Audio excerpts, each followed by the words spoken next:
South Africa's ruling ANC party has suffered its worst election result since the heyday of Nelson Mandela 30 years ago. As the final votes are counted in South Africa, it's clear the three-decade-long dominance of the ANC is over. Voters dealt a blow to the African National Congress, angry at what they consider to be its failure to deal with the dire economy and poverty. What is at stake? What does it mean going forward? These elections have ushered in a new era, resulting in a significant shift in the country's politics. 2024 elections have ushered in a paradigm shift in South African politics.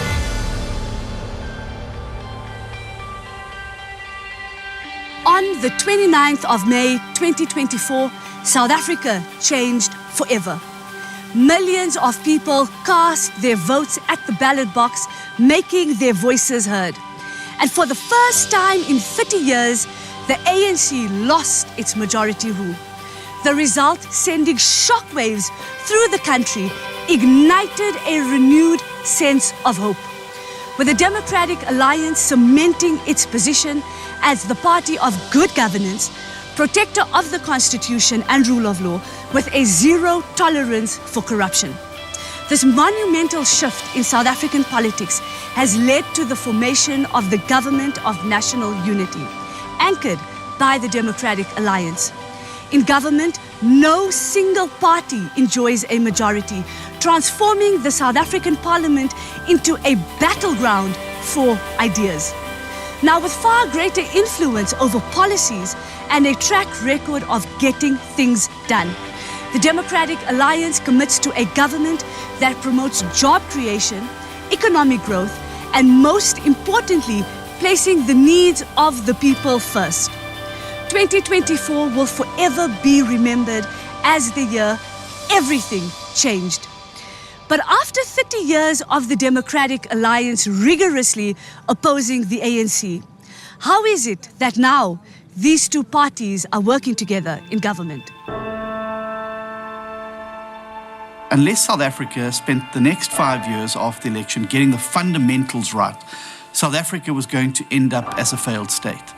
And so in great red and bold letters on our posters was the message, rescue South Africa. And rescue it we had to. We put that message together very clearly to capture the moment of what voters felt like, that there was no way out of this, that massive unemployment, massive poverty, and things generally only getting worse. That felt insurmountable, and people wanted to see a pathway out of that. I remember going into communities and thinking to myself, this is not just about a campaign.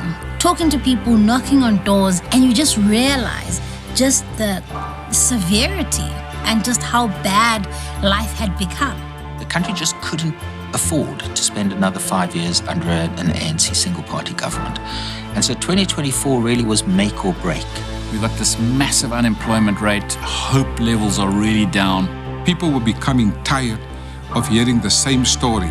Corruption, crime, unemployment, load shedding.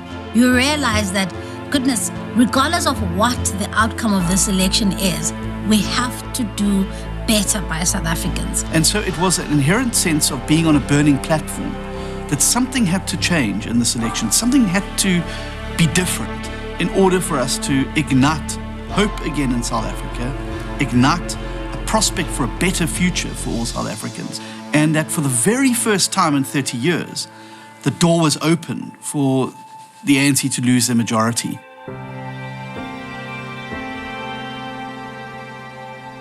Because of an election result, we had a scenario where the ANC needed other political parties in order for them to form a majority government. And the voters had sent a very clear message in this election that we're not giving any of you a majority. So while the election campaign, against a background of load shedding, massive unemployment, high crime, was significant, it was actually the shock of the result that did indeed, for once, make the claim that this is the most important election since 1994 entirely valid. The stakes were high, and you may recall we were going in to form a multi-party charter coalition of opposition parties. As we now know with hindsight, that fell far short of the 50% plus one. And the first prize was to get those parties in the MPC over the line. Immediately we realized what was at stake. there were two paths that South Africa was going to go down. Either a path of recovery, or we were going to go into absolute destruction. It's got nothing to do with the DA at this point. It's about whether South Africa survives or doesn't. John had been very clear. He said, after the election, depending on what happens, we will take the option that is best for South Africa. The first option would be to just simply sit on your hands and say, well, we didn't get our own majority in this election, we'll see you in 2029. But what that would have done is paved the way for an EFF, potentially MK and ANC tie-up. MK is made up primarily of people mentioned in the Zondo Commission. And so you add that and the EFF together in a mix and you say, imagine if that was the rump of a coalition government running South Africa. Imagine all of these folk who captured the state and looted South Africa dry, being ministers, being deputy ministers. That would just have entrenched state capture and made it a permanent feature of South African life. And that would have destroyed South Africa. The policy agenda, the behavior, the corruption of those organizations would spell the end of any hope for millions of South Africans to have a better life. On the one hand, you've got parties who've joined hands to build the country. And on the other hand, you've got parties that are starting to join hands to break the country. And that is why it is so important that the builders prevail. We had to make a choice that as the builders in South Africa, are we going to get together and work together to build South Africa? Or are we going to let our narrow political needs and our narrow political interests allow the breakers to form the majority and take South Africa into a path of destruction? South Africa could have chosen to go down the path of another 5 years of ANC majority, or it could have done something different. And thank goodness it did something different. And that has now paved the way for what is called the GNU, the Government of National Unity.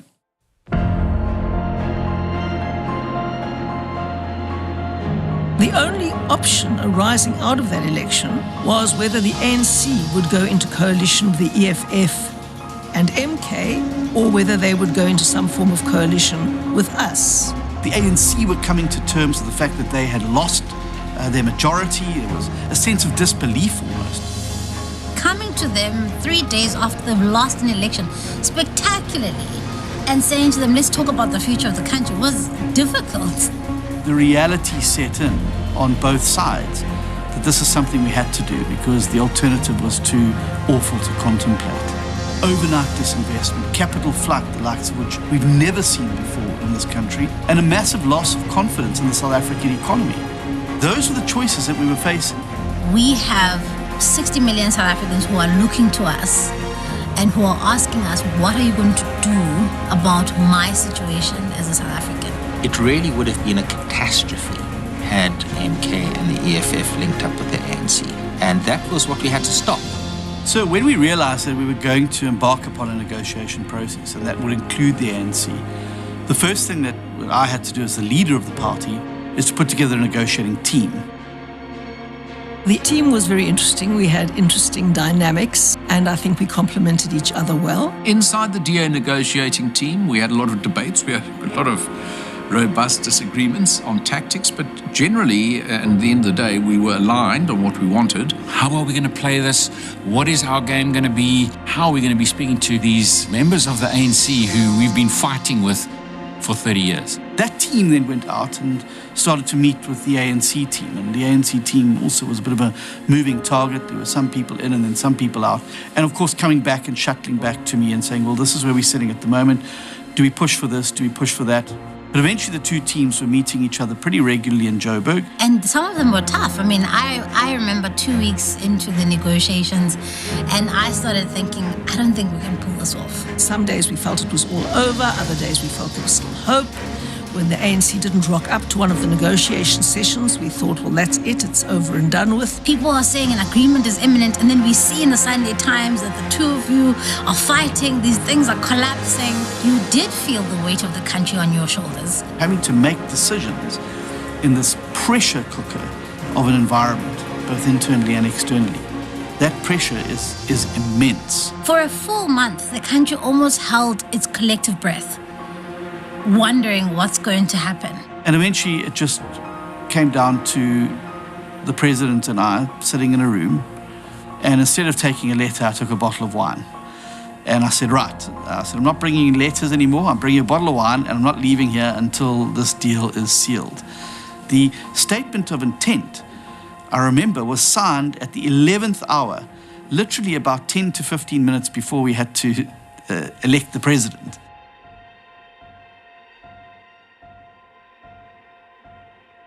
I think the biggest thing that made the negotiations succeed is the recognition that South Africa had to be put first, because we disagreed on many things, but we agreed on one thing, and that we only have one country, and that country depended on us in that room to make it work.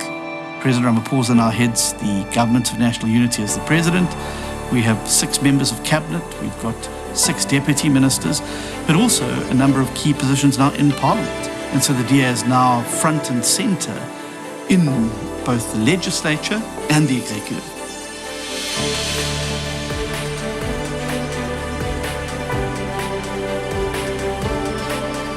This is for the very first time in the history of the DA where we are now part of national government. That is historic. For the first time in 30 years, we have a new government in place.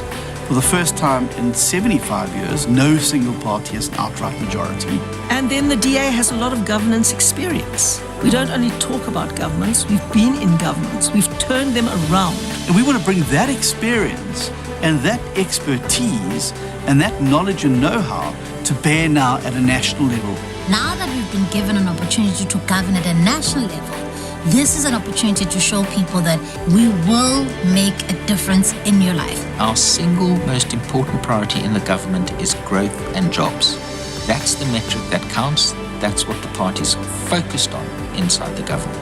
By running clean departments, by rooting out corruption, by making sure that performance management happens, by making sure that we stay within our budgets and don't overspend. This will force every other ministry to try to keep up with us. And what better way to get politicians to actually do their job than to make sure that they're competing against each other, because they know that their existence is not guaranteed in the next election. They're going to start to making sure that they do their job and they do it well. That's what excites me about the GNU, is that there's a competitive nature within the GNU amongst the political parties that are there. And that competitive nature, it actually pushes the other ministers to perform in a better way. And of course, at the end of the day, the citizens are going to benefit from it. The DA is now at the centre of the governance project.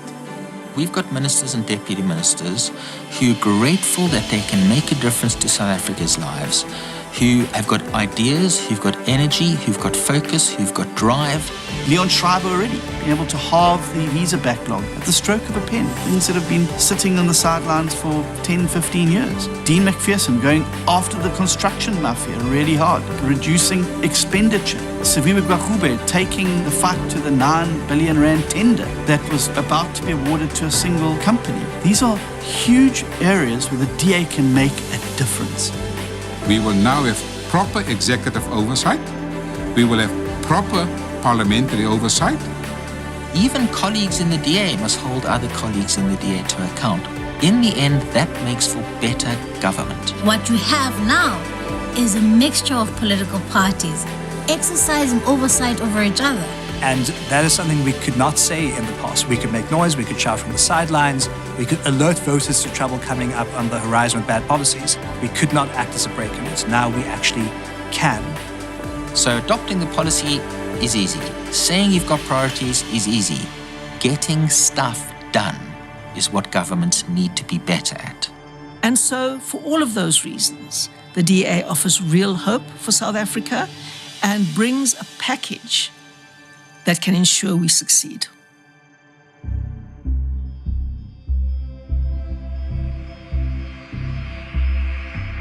The government of national unity is working for the citizens of South Africa. When we look back, this decision will prove to have been the most important decision to affect the lives of ordinary people. The reason that you can be hopeful is that things have changed in South Africa. Just look back and see how far we've come. It is quite extraordinary, the journey that we've travelled over 30 years. The political sands have shifted dramatically. There's been a real shake-up of politics. After 100 years of one or another kind of one-party rule, we entered into this period of permanent coalition governments. Political leaders are not the people who get to decide the future of the country. South Africans are. This new stage in our history, this new beginning actually, 30 years into our democracy, is an opportunity. And we all want to live in a country where you get excellent service delivery. We all want to live in a country where we feel safe. That's the type of country I think we can build. If we all pull together as the builders in the country, turn our back on the failed policies of the past, turn our back on the brokenness of the past, and start to build something new, something exciting, something different. That would mean economic growth. That would mean improvements in education. That would mean far fewer unemployed people. That would mean a better life, literally, for all. But remember, we are coming in 30 years into our democracy. People don't have much patience to give.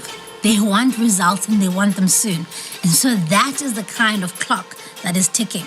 But you have to start fixing somewhere. You have to start repairing somewhere.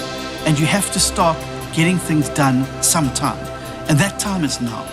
The builders decided, despite our political differences, despite what we've politically said to one another, done to one another, it's time to now build South Africa. There are enough talented, committed, good people who want to make the future better for everybody. There are South Africans who just truly love this country and want the best for it. We may not agree on how we get there, but believe you me, there are people who love this country and want the best for it. If you want more delivery, give us more votes. More votes, more power, more delivery. It's that simple. This is just the beginning. I think that there's a field that's wide open for us to really, finally, bring the reforms that South Africa is so desperate for, to be able to get the economy growing, to be able to reduce unemployment, to be able to make sure that more people have opportunity in the country. We're going to use the next 5 years to do everything in our power to change things around for the better for you. That's what excites me the most about the future, is that we've done a lot, but we can do a lot more. And that should excite not only us, but also the rest of South Africa.